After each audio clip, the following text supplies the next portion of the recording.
hindi maubos-ubos ang pagkain kasi ako'y nahihirapan sa tumang kalisod. Paano ba kasi ito gamitin? Ang sarap pa naman ng ulam. Ay, hastang lamia jud sa sudan ba? Pero yung mukha ko nakanguso.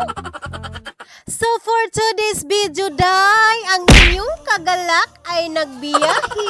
Kasama ko nga pala yung classmates ko. Hello, shout out to you, Andrew. At ba syempre, hindi lang kaming dalawa ni Andrew. Ayan pa sa likuran. Kasunod lang sila sa motor. As you can see, mga kagalak, ako ay masayang masaya. At aba syempre naman, kasi ako ay super excited na makapunta. Kasi nabutuod may sa ako ang mga classmate, mga kagalak, ang mga undaw. Pero hindi ko alam kung saan ba kami papunta, basta ako ay sasakay lang. Syempre naman, kasi free kasi yung motor. Sabi kasi nila ng mga classmate ko ay maganda daw doon kapag kumain. Ikaw mga kagalak, og na ay magingon sa imo nga mga dito, unsa may imong buhaton, oo or di. Samot og moingon sila nga lamian ilang pagkaon, o syempre ikaw excited jud ka. Kaya nga ako super excited. So for today's video mga kagalak ay malapit na tayong makaabot sa Tandag City. Hello, shout out sa akong mga friends, followers nga taga Tandag City. Kumusta naman mo?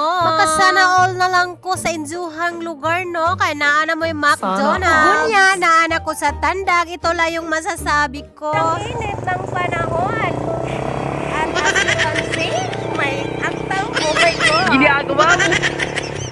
So this is it, pansit. Ayan, sa wakas tayo ay nakarating na mga kagalak. Sa walay langan-langan. Tara na guys. At welcome to Lasam Day. So alam niyo mga kagalaki, wala jud kabutangan sa ako ang kalipay. Charot. And then you can see mga kagalak, ako ay masaya doon. At sinasabi ko talaga sa sarili ko, first time ever ko na nakapunta dito. Yay, mabuti na lang at sinama ako nila ni Joyce. Thank you, Joyce. Big shout out ko nga pala si Joyce Silpilandas. Thank you so much sa imuhang pagpauban sa ako. Shout out din kay Ara. Big shout out din kay Pinsan. Kay og nangita mo o ganahan mo sa ako ang video ay pwede po ninyo i-share. Oy, shout out din kay Lori May Loyola. Ayan siya mga kagalak. O, nakaupo na agad. Og syempre, bilang tayo ay nagbibideo, ayan, tinitingnan talaga natin kung ano ang nakasulat sa kanila. Pwede ra di ay sila magpa-Gcash diri og bayad siguro, no? Sa walay langan-langan, ani na din ako ang mga classmates ay nag-order na rin sila kung unsay amo ang pagkaon. Unya ako ay wala lang ko'y gihimo, nag-video lang muna. Char! Maudi ay niyang pilianan sa ilaha mga kagalak o kadaghan ba? Dali ara kaayo ang ilang pag-service yung mga kagalak o.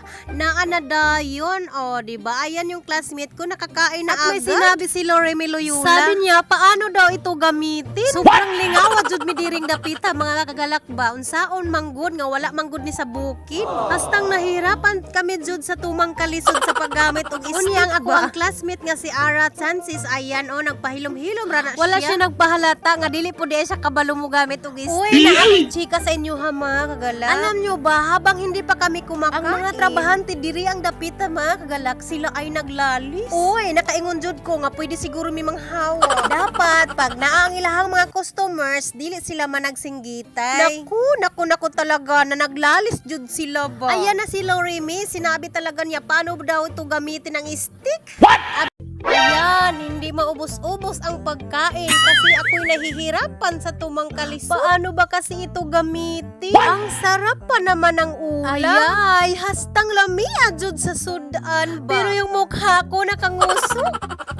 Hindi mga kagalak, habang ako ay nagkaon ani nga time, nagkaingon jud ko sa akong kaugalingon nga kailangan ako pud dalon ako ang family diri, o diba? Kay para pud sila ma-challenge kung unsaon paggunit o para sila kabalo ba unsaon pagkaon ani ba.